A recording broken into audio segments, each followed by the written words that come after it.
ప్రతి ఒక్కరు కూడా భయభక్తులు కలిగి శ్రద్ధ కలిగి దేవుడి మాట వినవలసిందిగా కోరుచున్నాను. సాకుడు వాక్య పరిచయం చెప్పడానికి వస్తుండగా ప్రతి ఒక్కరు కూడా చప్పుళ్ళు కొడితే దేవుడి నామమును మహిమపరచుకుందాం.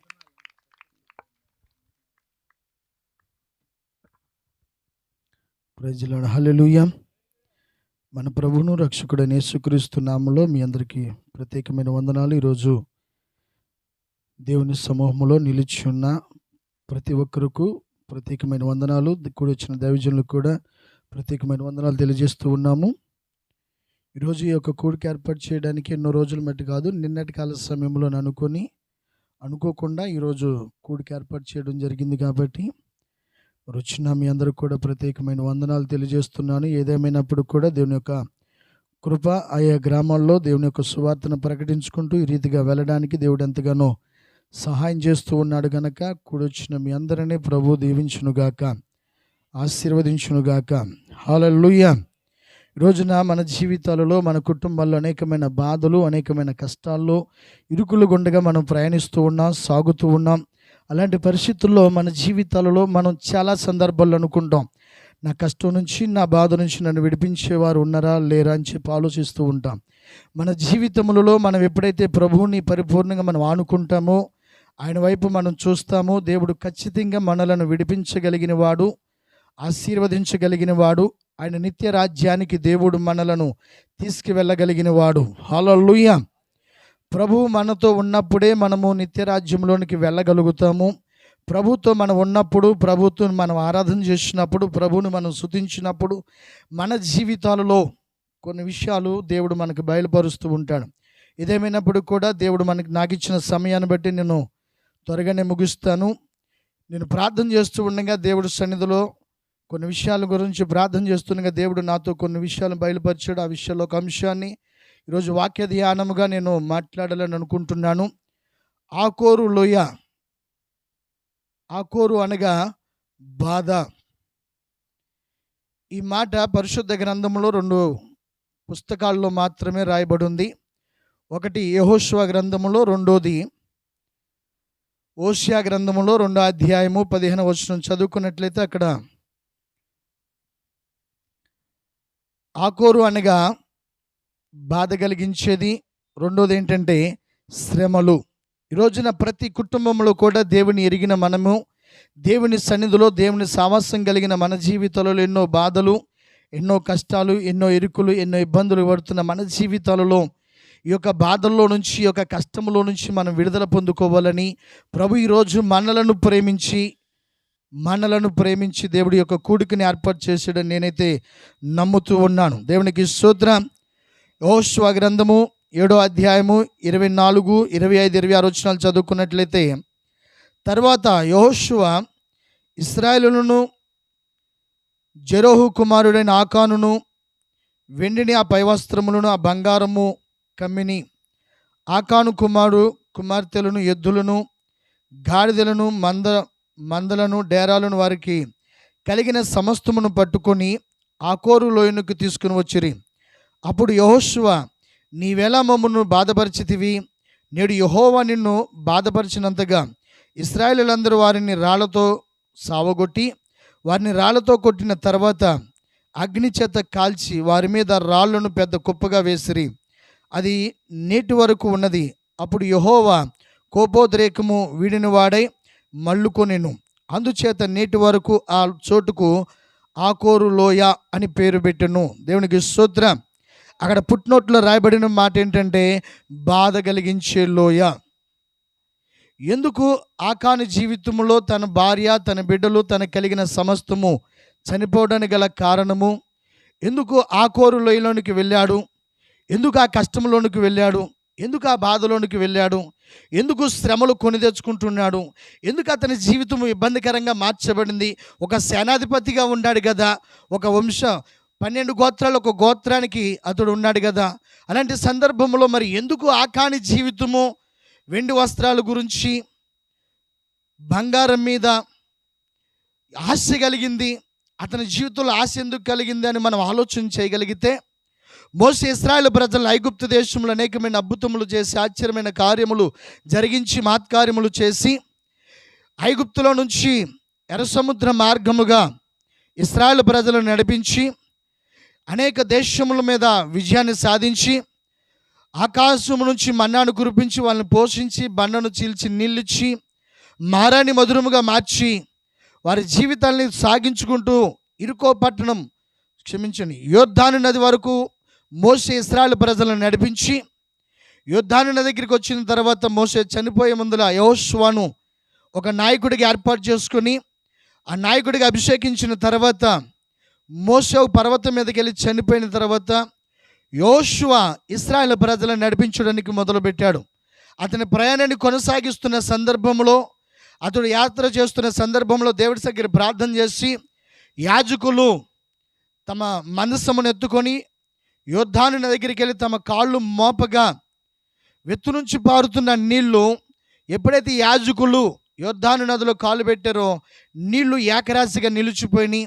యోర్దాను నది దాటిన తర్వాత అనేక మంది ప్రజలు దేవుడు వారి పక్షమునున్నాడు, దేవుడు వారి జీవితంలో అనేకమైన అద్భుతములు చేస్తున్నాడని చెప్పి అనేక మంది ప్రజలు భయపడుతూ ఉన్నారు. అలాంటి పట్టణంలో ఒక పట్టణము ఇరుకో పట్టణము. ఇరుకో అనగా శాపభరితమైన పట్టణము, శపించబడిన పట్టణము. ఆ పట్టణాన్ని ఆ పట్టణపు ప్రజలు, ఇశ్రాయేలు ప్రజలు వస్తున్నారు కాబట్టి ఎవరు బయటికి వెళ్లకుండా, ఎవరు లోపలికి రాకుండా గొప్ప గడియాలు బిగించేసి ఒక పెద్ద పగరి గోడ కట్టేసుకున్నారు. లోపలికి వెళ్ళడానికి అవకాశం లేదు, బయటికి రావడానికి కూడా అవకాశం లేదు. అంత భయంకరమైన పెద్ద గోడ కట్టుకొని ఇరుకో పట్టణపు ప్రజలు ఉన్నప్పుడు యెహోషువ ప్రార్థన చేస్తూ ఉన్నాడు. ప్రార్థన చేసినప్పుడు దేవుడు చెప్పినప్పుడు ఆ పట్టణము చుట్టూ 7 సార్లు ప్రదక్షిణ చేయండి, 7 సార్లు తిరగండి అని చెప్పినప్పుడు 6 సార్లు మౌనంగా తిరిగారు. 7వ సారి 7 సార్లు తిరుగుతూ బోర్లు బుద్దుకుంటూ కేకలు వేసుకుంటూ ఆ పట్టణము చుట్టూ తిరగగా ఇరుకో కోట గోడ కూలెను. దేవునికి స్తోత్రం, హల్లెలూయా. ఎప్పుడైతే దేవుని స్తుతించారో, దేవుని గణపరిచారో, దేవుని మహిమపరిచారో వెంటనే ఇరుకో కోట గోడలు కూలిని. ఆ కోట గోడలు చిన్న ఏమి కాదు, ఆ కోట గోడల మీద నివాసములు ఏర్పాటు చేయబడినాయి. అంటే చాలా పెద్ద గోడ. అలాంటి పెద్ద గోడ మీద వేశ్య ఒక ఆమె రాహాబ్ అనే వేశ్య నివసిస్తూ ఉన్నది. ఆ పట్టణాన్ని కొల్చడానికి వెళ్ళే సమయంలో యెహోషువ ఇద్దరు వ్యక్తులను ఏగువారిని పంపించి ఆ పట్టణాన్ని ఏగు చూసిరమ్మని చెప్పినప్పుడు ఆ విషయము రాజుకు తెలిసినప్పుడు వాళ్ళని తరవడానికి వచ్చిన తర్వాత వాళ్ళు యేషు ఇంట్లోకి వెళ్ళి తలదాల్చుకున్న తర్వాత వాళ్ళకి ఆశ్రయం ఇచ్చిన తర్వాత ఆ రాహాబ్ అని యేషు అంటుంది, అయ్యా నేను మీకు ఉపకారము చేశాను కాబట్టి నాకు ప్రతి ఉపకారముగా మీ దేవుడు గొప్ప దేవుడు, ఈ పట్టణాన్ని నాశనం చేయబోతున్నాడని నాకు తెలుసు. కాబట్టి నాశనం అయిపోతున్న సందర్భంలో, ఈ పట్టణము పాడైపోతున్న సందర్భంలో నన్ను, నా కుటుంబాన్ని, నా కుటుంబ సభ్యులను రక్షించుకోవడానికి నాకు ఒక ఆనుమలు ఇమ్మని చెప్పి అడిగింది రాహాబ్ అని యేషు. అడిగినప్పుడు ఆ పట్టణములో నుంచి ఆమె చనిపోకుండా తనతో పాటు తన కుటుంబం రక్షించబడడానికి అక్కడికి వెళ్ళిన వేగురు వారు ఏం చేశారంటే, ఎర్రని దారము అది నీ కిటికీ కట్టుకో, మేము వచ్చినప్పుడు దేవుడు మిమ్మలను కాపాడుతాడు, రక్షిస్తాడని చెప్పిన తర్వాత ఇరుకో పట్టణాన్ని కూడా జయించాడు యెహోషువ. జయించేసిన తర్వాత మరలా హాయ్ అనే పట్టణానికి యుద్ధం చేయడానికి అక్కడున్న ఆ పట్టణాన్ని సమాచారం కనుక్కొని 2 వ్యక్తులను పంపించాడు. పంపించిన తర్వాత ఆ పట్టణాన్ని గురించి యెహోషువతో వేగురు వారు చెప్తున్నప్పుడు వాళ్ళు అంటున్నమాట, అది చాలా చిన్న పట్టణము, అక్కడున్న వాళ్ళు చాలా తక్కువ మంది కాబట్టి ఒక 2-3 వేల మంది వెళ్ళి ఈజీగా సులువుగా ఆ పట్టణాన్ని జయించుకొని తిరిగి వచ్చేయచ్చు అని చెప్పి ఏగురు వారు చెప్పినప్పుడు అదే రీతిగా ఒక 2,000-3 వేల మందిని యెహోషువ యుద్ధానికి పంపించిన తర్వాత ఆ పట్టణం మీదకి యుద్ధానికి వెళ్ళిన తర్వాత ఇశ్రాయేలు ప్రజలు ఓడిపోతూ ఉన్నారు. ఓడిపోతున్న సందర్భంలో ఆ ఇశ్రాయేలు ప్రజల్లో 36 మంది చనిపోయారు. చనిపోయినప్పుడు వీళ్ళందరూ పారిపోయి మరలా తిరిగి వచ్చారు. తిరిగి వచ్చిన తర్వాత యెహోషువ తన బట్టలు చింపుకొని నెత్తి మీద ధూళి పోసుకొని ప్రభు సన్నిధిలో కన్నీరు కార్చి ప్రార్థన చేస్తున్నాడు.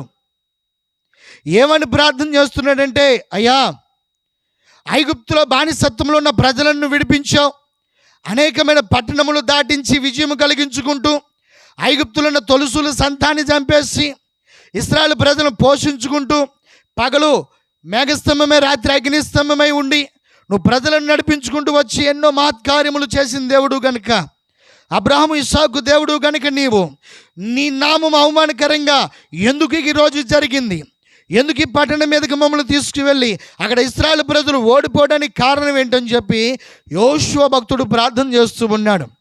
అలా ప్రార్థన చేస్తున్న సందర్భంలో దేవుడు మాట్లాడుతూ ఉన్నాడు, నీ గుడారములో పాపం ఉండగా నువ్వు నా యొద్ద ఎలా ప్రార్థన చేస్తున్నావు అని అడిగాడు. దేవునికి స్తోత్రం, హల్లెలూయా. ఈ రోజున ఎందుకు గుడారంలోకి పాలెములోనికి పాపం వచ్చింది? ఇశ్రాయేలు ప్రజలు ఓడిపోవడానికి కారణం ఏంటి? ఈ రోజున కుటుంబంలో సమాధానం లేకపోవడానికి గల కారణం ఏంటి? భార్య భర్తల మధ్య ఐక్యత లేకపోవడానికి కారణం ఏంటి? ఈ రోజున తల్లిదండ్రుల మధ్య పిల్లల మధ్య సమాధానం లేకుండా కుటుంబాలు అసమాధానకరమైన జీవితాలలో బ్రతకడానికి గల కారణం ఏంటంటే మన గుడారంలో పాపం ఉండగా ఆ ప్రార్థన దేవుడు వినడు. దేవునికి స్తోత్రం, హల్లెలూయా. మన జీవితము మన పాలెము ఎప్పుడైతే శుభ్రమైందో అప్పుడు దేవుడు మన ప్రార్థన వింటాడు, మన మొర వింటాడు. దేవునికి స్తోత్రం. ఈ రోజున ఆకోరు అనగా బాధ. ఈ రోజున బాధపడని కుటుంబం ఉందా? బాధపడని వ్యక్తి ఉన్నారంటే ఎవరు లేరు. ఏ వ్యక్తిని అడిగినా కానీ, చనిపోయే వ్యక్తిని అడిగినా కానీ ఆ వ్యక్తి అంటాడు, చనిపోతున్న వ్యక్తిని అడిగినా కానీ ఏంటయ్యా నీ బాధ అంటే నా కుటుంబాన్ని గురించిన బాధ. దేవునికి స్తోత్రం. ఈ రోజున బిడ్డల వ్యవస్థ పాడైపోవడానికి, యవనస్తుల జీవితాలు పాడైపోవడానికి, కుటుంబము సర్వనాశనం అవ్వడానికి, బిడ్డల జీవితాలు శాపభరితంగా మార్చబడడానికి గల కారణం ఏంటంటే పాలెములో పాపం ఉన్నది. దేవునికి స్తోత్రం.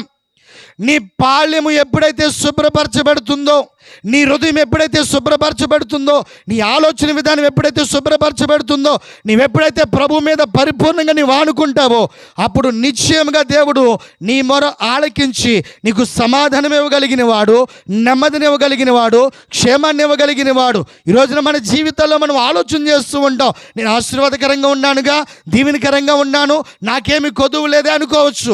కానీ నీ జీవితంలో సమాధానంగా ఉన్నావా? హల్లెలూయా. నెమ్మదిగా బ్రతకగలుగుతున్నావా? సుఖంగా జీవించగలుగుతున్నావా? ఆందోళన, రాత్రులు నిద్ర పట్టదు, ఏ మనశ్శాంతి లేదు, కడుపు నిండా తిన్న రోజులు లేవు. హల్లెలూయా. కారణం ఏంటో చెప్పనా? తల్లిదండ్రులుగా మనం నడవవలసిన విధానంలో నడవకపోవడం, మన బిడ్డలను భక్తిలో పెంచకపోవడము, తల్లిదండ్రులు చేసిన పాపం వలనే, ఆకాను చేసిన పాపం వలనే తన భార్య చనిపోయింది, తన పిల్లలు చనిపోయారు. హల్లెలూయా. ఎందుకంటే రెఫరెన్స్లను ఎందుకు చూపించట్లేదంటే నాకు ఇచ్చిన సమయం కొంచెమే కాబట్టి రెఫరెన్స్లు తీయకుండా చెప్పేస్తున్నా. దేవునికి స్తోత్రం, హల్లెలూయా. కాబట్టి మన జీవితంలో ఒక కుటుంబ వ్యవస్థ పతనం అవ్వడానికి, ఒక యవనస్తుడు జీవితం పాడవడానికి కారణం ఎవరై అంటే తల్లిదండ్రులుగా మనం ఫెయిల్ అయిపోతున్నాం. తండ్రి పిల్లలకు చెప్పవలసిన బాధ్యతలు నేర్పక, భక్తులు నేర్పకుండా వారి ఇష్టానుసారంగా పెంచడం వలన, గారాబము చేసి పెంచడం వలన, లోక సంబంధమైన వాటి వైపు మళ్లించడం వలన ఈ రోజున చిన్న పిల్లలకి ఫోన్లు ఇచ్చి వారి జీవితాలు పాడు చేస్తూ ఉన్నారు. దేవునికి స్తోత్రం.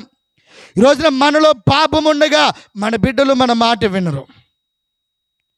తల్లిదండ్రులుగా నువ్వు ఫెయిల్ అయిపోయిన తర్వాత నీ బిడ్డలు నీ మాట వినరు. అయ్యా నా బిడ్డలు నా మాట వినట్లా, నా కుటుంబంలో సమాధానం లేదు, ఎప్పుడు చూసినా కానీ గొడవలే. కారణం ఏంటంటే మనము నడవవలసిన మార్గంలో మనం నడవట్లా. దేవునికి స్తోత్రం. ఈరోజు నువ్వు ఎప్పుడైతే దేవుడి సందులో నడుస్తావో, దేవుడి దగ్గర నడుస్తూ ఉంటావో అప్పుడు ఖచ్చితంగా కుటుంబంలో భార్యాభర్తలు ఇరువురు కలిసి ప్రార్థన చేయగలిగితే, భార్య ప్రార్థన చేసిన, భర్త ప్రార్థన చేసిన, బిడ్డలు మన యందు భయభక్తులు కలిగి ఉండగలిగితే మన బిడ్డలు మనలను గౌరవిస్తారు. దేవునికి స్తోత్రం. తర్వాత బిడ్డలు దేవుని యందు భయభక్తులు కలిగి దేవుని సందులో నడుస్తూ ఉంటారు. ఈ రోజున యవనస్తులను చూస్తే ఎక్కడుంటున్నారు? హల్లెలూయా. వారి జీవితాలు ఎలా ఉన్నాయి? మన బిడ్డల జీవితాలు ఎలా ఉంటున్నాయి? ఆలోచన చేయగలిగితే ఎంతో భయంకరమైన పరిస్థితి, ఎంతో దౌర్భాగ్యమైన జీవితాలు జీవిస్తూ ఉన్నారు. ఈ రోజున పాపములో పట్టుబడిపోతూ ఉన్నారు. గంజాయిలకి, మత్తు పదార్థాలకి బానిసలైపోయి వారి జీవితాలు పాడు చేసుకుంటున్నారు. హల్లెలూయా. 2 నెలలు కూడా వాటిలో పెళ్ళయ్యి డైవర్స్కి అప్లై చేస్తున్నారు ఈ రోజున. వాస్తవం ఇది, సత్యాలు ఇవి. కారణం ఏంటంటే వారికి జ్ఞానము లేక, తల్లిదండ్రులుగా మనం నడిపించవలసిన విధానంలో నడిపించకపోవడం వలన వారి జీవితాలు పాడైపోతూ ఉన్నాయి. దేవునికి స్తోత్రం, హల్లెలూయా. సో యెరికో పట్టణంలో మనం ఒకసారి చూడగలిగితే కనుక యోషువ రాసిన గ్రంథము 6వ అధ్యాయము 18వ వచనం ఎవరైనా చదవగలిగితే.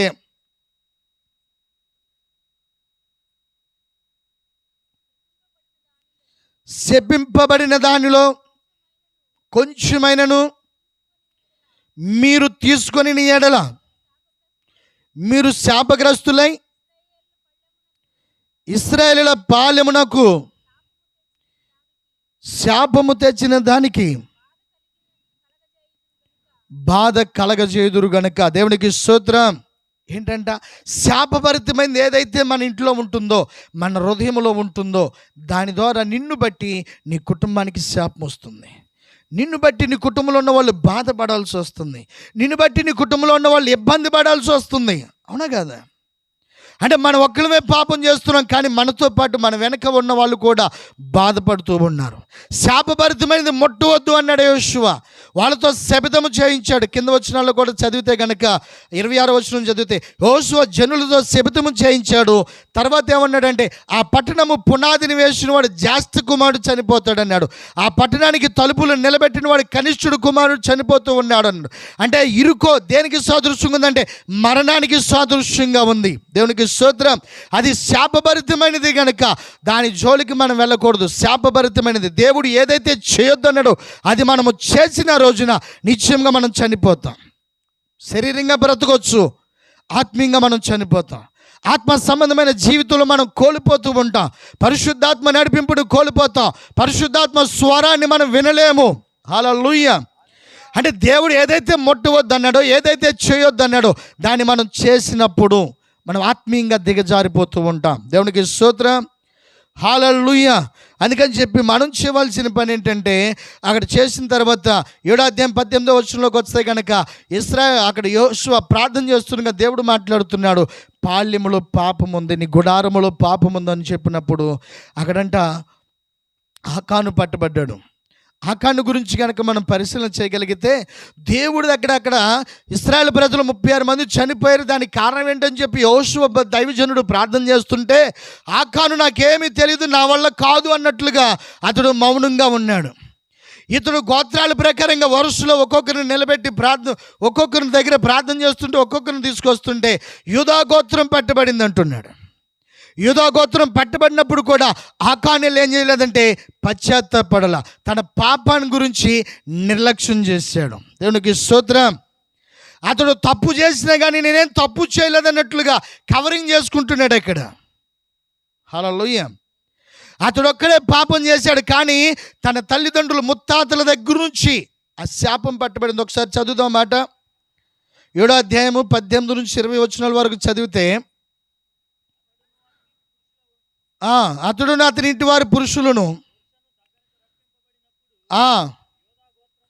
యోధా గోత్రములోని జారాకు మును మనవుడును జబ్ది మనవుడును కర్మి కుమారుడైన ఆకాను పట్టుబడి. ఎన్నో తరం ఇది? 4వ తరం. అంటే ఆకానికి ముందర 3 తరాల వారు, ముత్తాత, తన తాత, తన తండ్రి. దేవునికి స్తోత్రం. హల్లెలూయా. ఆకాను పాపం చేస్తే తన 3 తరాల నుంచి అతనికి ఏమైందంటే పట్టుబడింది. అలా పట్టుబడినప్పుడన్నా ఆకానులు ఏం చేస్తున్నాడంటే, అయ్యా నా తప్పు అయిపోయింది అన్నట్లా. దేవునికి స్తోత్రం. ఈరోజున ఈజీగా తప్పు చేస్తాం, కానీ దాని దగ్గర ప్రభు దగ్గర మనం పశ్చాత్తాపడలేం, ప్రభు దగ్గర మనం ఒప్పుకోలేం. దేవునికి స్తోత్రం. మన జీవితాలలో ఈ ఆకోరు లోయ అనే బాధ మనలో ఉన్నప్పుడు మనం ప్రభు దగ్గరికి వెళ్ళి మనలో ఉన్న లోపములను ప్రభు దగ్గర పెట్టగలిగితే, మనల్ని మనం ప్రభు దగ్గర సరి చేసుకోగలిగితే గనక దేవుడు నిశ్చయంగా మనలను ఆశీర్వదిస్తాడు. దేవునికి స్తోత్రం. ఓషియా గ్రంథంలో రాయబడుతుంది 2వ అధ్యాయము 15వ వచనంలో అంటారు, ఆ ఆకోరు లోయ అనగా శ్రమలు అంటాడు. అక్కడ నిరీక్షణకు ఆధారము. అంటే నువ్వు కష్టంలో ఉండా, నువ్వు బాధలో ఉండా, ఇబ్బందులో ఉండా, శ్రమలో ఉండా, కానీ ప్రభు దగ్గర నువ్వు కన్నులెత్తి ప్రార్థన చేయగలిగితే గనక, ఆయన వైపు నీ మనసు నిలుపుకొని ప్రార్థన చేయగలిగితే గనక, నీ కష్టంలోనే, నీ బాధలోనే, నీ ఇబ్బందుల్లో నుంచే నువ్వు నిలుచున్న స్థలములోనే దేవుడు నిన్ను లేవనెత్తి ఆశీర్వదించగలిగిన వాడు. హల్లెలూయా. నీకు ఒక నిరీక్షణ కలిగించగలిగిన వాడు, నీకు ఒక విశ్వాసాన్ని కలిగించగలిగిన వాడు, నీకు ధైర్యాన్ని కలిగించగలిగిన వాడు, నీకున్న స్థితిని మార్చి, ఆ స్థితిగతులను మార్చి ఉన్నతమైన స్థలములో దేవుడు నిలబెట్టగలిగిన వాడు. హల్లెలూయా. అంటే మన జీవితంలో నువ్వు పడుతున్న బాధలో నీకు ఉండవలసింది ఏంటంటే నిరీక్షణ ఉండాలి. దేవునికి స్తోత్రం. ఈ పరిస్థితుల్లో నుంచి దేవుడు నన్ను విడిపిస్తాడు, ఈ మార్గంలో నుంచి దేవుడు నన్ను విడిపిస్తాడు, ఈ స్థితి నాకు ఉండదు, ఇలాంటి పరిస్థితులు నా జీవితంలో ఉండవు, నా కుటుంబాన్ని మారుస్తాడు, నా బిడ్డల భవిష్యత్తులు మారుస్తాడు, ఈ శాపమును నేను అనుభవించును, నా దేవుడు నా జీవితంలో గొప్ప కార్యములు చేయగలిగిన వాడు, అద్భుతములు చేయగలిగిన వాడు, ఆశ్చర్యమైన కార్యములు చేయగలిగిన వాడు అని నువ్వు నమ్మగలిగితే, నువ్వు ఉన్న పరిస్థితుల నుంచి నువ్వు నమ్మగలిగితే గనక దేవుడు నీ ఎడల గొప్ప కార్యములు చేయనుగాక. హల్లెలూయా. కారణం ఏంటంటే ఆకాను ఎందుకు అతడు పతనమయ్యాడంటే మొదటిగా దేవుని మాట వినలా, తర్వాత దైవజనుడు చెప్పిన మాట వినలా. యెషయా గ్రంథము 50వ అధ్యాయము 10వ వచనంలో అంటాడు, యేసయ్యకు భయపడి,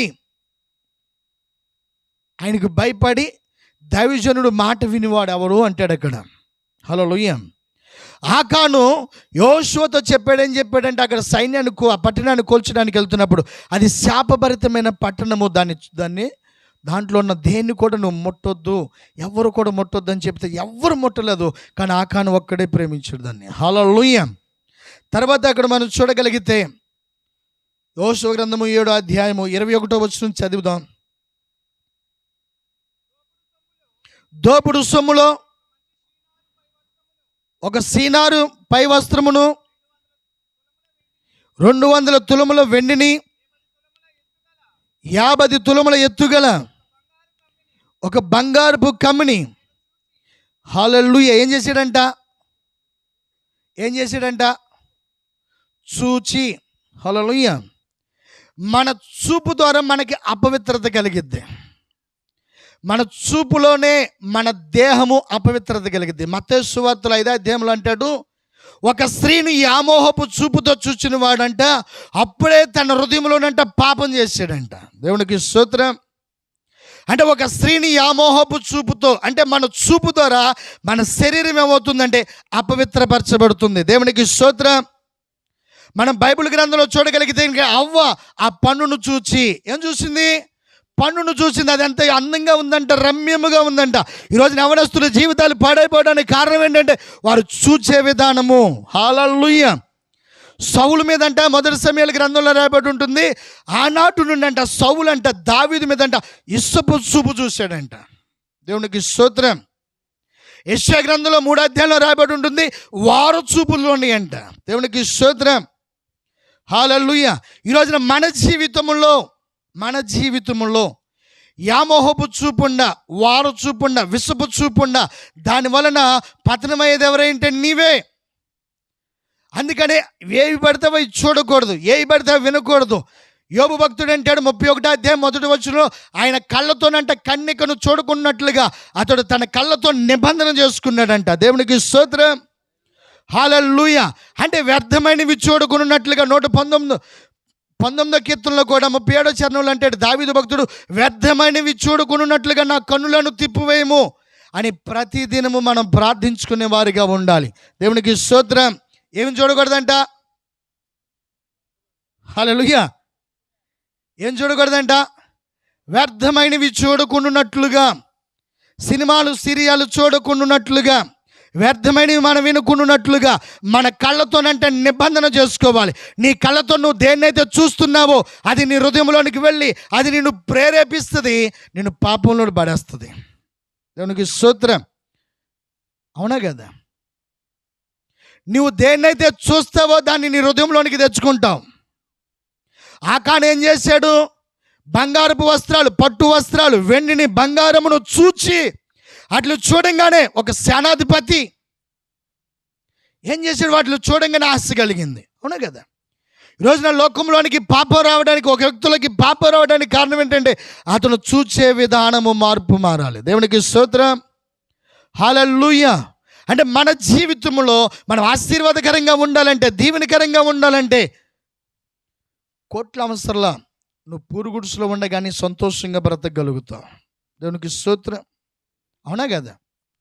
రోడ్డు వెంబడి చూస్తే పూరుగుడుసులు వాళ్ళు ఎంత సంతోషంగా ఉంటారో భార్యాభర్తలు. అవునా కదా? మన జీవితాలలో ప్రశాంతంగా బ్రతికిన రోజులు ఉన్నాయా? భార్యాభర్తలు ప్రేమగా మాట్లాడుకున్న రోజులు ఉన్నాయా? ఆలోచించేయండి. భార్య భర్తలు మాట్లాడుకోకపోవడం వలన బిడ్డల జీవితాలు శాపభరితంగా మార్చబడుతున్నాయి. ఇస్సాకు రెబెకాను మనం చూడగలిగితే వారి ప్రారంభ దశ ఎంతో ఆశీర్వాదకరంగా ఉంది, ఎంతో దీవెనకరంగా ఉంది. కానీ వారు ముగింపుకు వచ్చేటప్పటికి ఇస్సాకు యాసాబును ప్రేమించాడు, రెబెకా యాకోబును ప్రేమించింది. వారిద్దరి మధ్య అండర్స్టాండింగ్ లేకపోవడం వలన, వారిద్దరు మాట్లాడుకోకపోవడం వలన ఇస్సాకు అనుకున్నాడు యాసాబును ఆశీర్వదించాలనుకున్నాడు. కానీ రెబెకా అనుకుంది కాదు, నేను ప్రేమిస్తున్న యాకోబు ఆశీర్వదించబడాలనుకుని తన భర్తను మోసం చేసింది. తర్వాత తన కుమారుడిని యాకోబును కూడా మోసం చేసి దొంగతనంగా ఆశీర్వాదాలు ఇప్పించి పారగొట్టింది. హల్లెలూయా.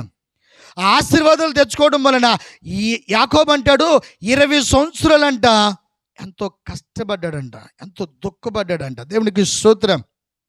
హల్లెలూయా. అంటే మన జీవితాలలో మన చూపు చాలా పవిత్రంగా ఉండాలి. నువ్వెంత భక్తి చేసినా నీ చూపు మారకపోతే నీవు అపవిత్రత నీలోకి వచ్చేద్ది. ఆ అపవిత్రత నిన్ను నరకానికి తీసుకెళ్ళద్ది.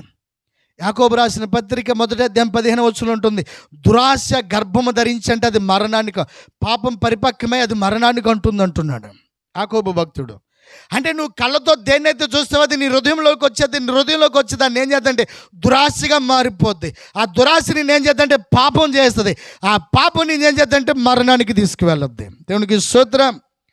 ఆ మరణంలో నుంచి అది విడిపించేది ఎవరంటే మన ప్రభువైన యేసుక్రీస్తు వారు మాత్రమే. దేవునికి స్తోత్రం. హల్లెలూయా. సౌలు పాపం చేసినప్పుడు సమూయేలు వెళ్ళి గద్దిస్తే అంటాడు, ఇంతమంది ప్రజలు నన్ను గద్దించొద్దు, నన్ను గౌరవపరచు, నన్ను సన్మానించు అంటాడు. అదే దావీదు పాపం చేస్తే నాతాను ప్రవక్తలు గద్దిస్తే ఆ వ్యక్తివి నీవే అనగానే అతడు ఏం చేశాడు తెలుసా? రాజు వస్త్రములు తీసి మోకాళ్ళు వేసి ప్రార్థన చేశాడు. హల్లెలూయా.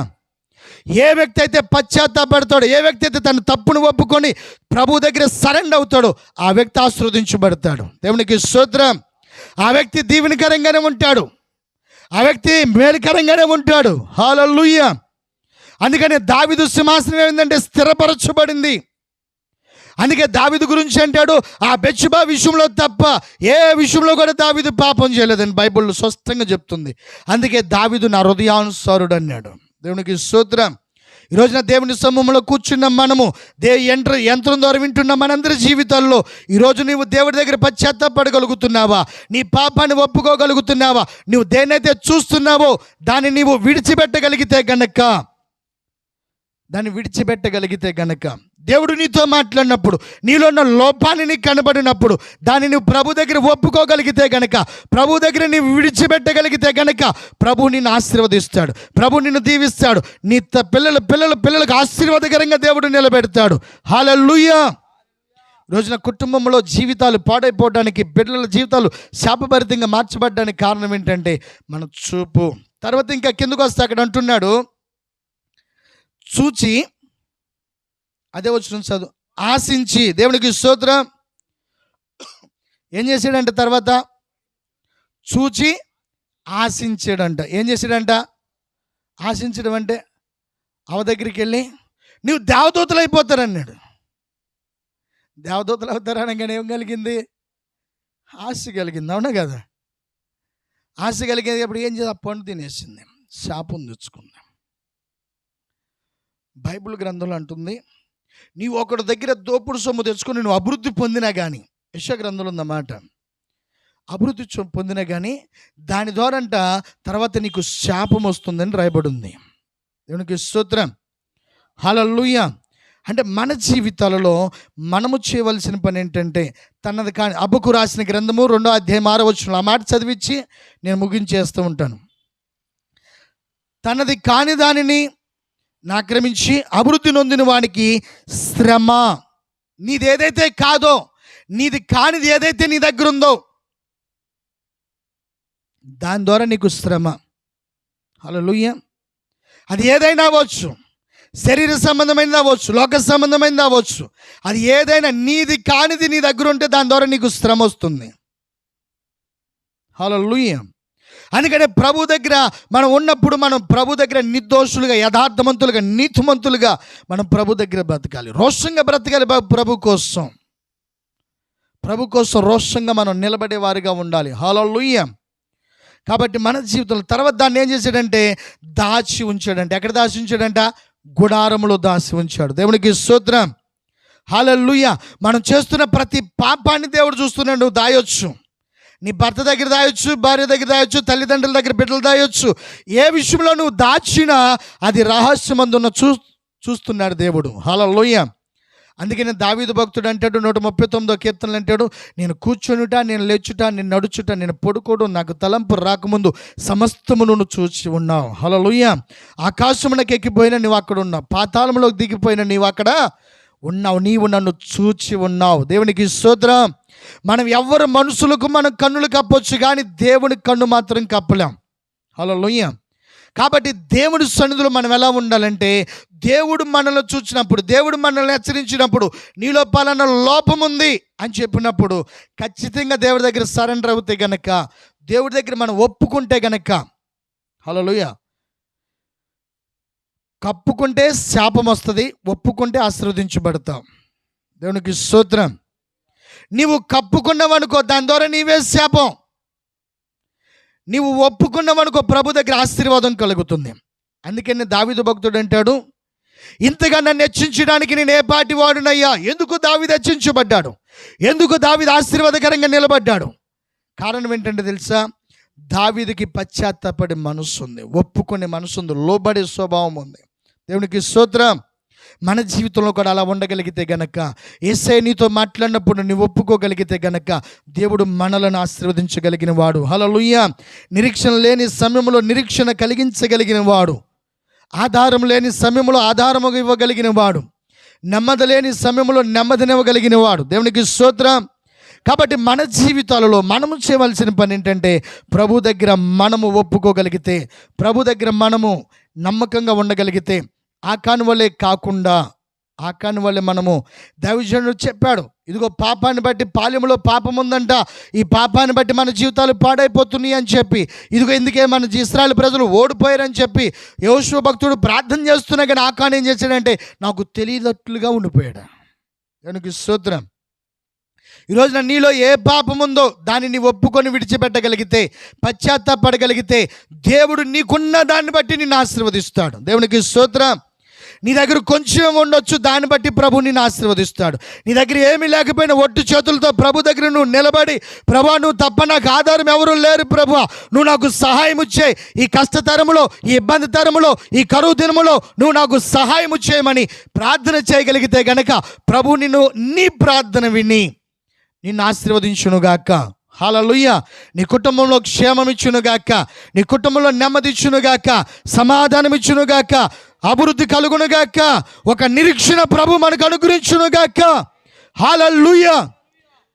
ఆ కలువరి శిలువలో ప్రభువైన యేసుక్రీస్తు వారు చనిపోయి నీకు నాకు మోక్షము కలిగించడానికి మనందరి నిమిత్తమైన కలువరి శిలువలో చనిపోయాడు. పంచి గాయములు పొంది మనకు స్వస్థత ఇవ్వడానికి ఆయన దెబ్బలు తిని ఉన్నాడు. మన శ్రీమంతులుగా మార్చడానికి ఆయన దరిద్రుడిగా మారాడు.